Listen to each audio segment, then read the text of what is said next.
No nii, nüüd oleme väidetavalt Vietnami ilusamas rannas. Pole ta just ka ei ole. Aga ega meie enda Rooribaari rand ka väga hull ei olnud võrreldes sellega. See on tuulisem, see on väga hea, muidu nii palav.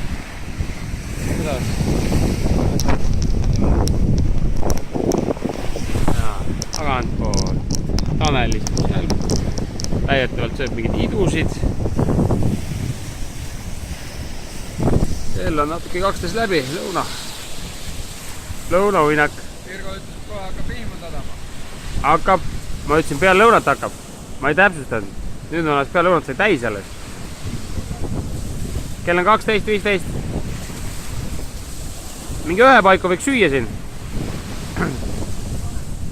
Sa räägid ainult söögist. Juba panin seisma. Ei pannud. Räägin söögist ja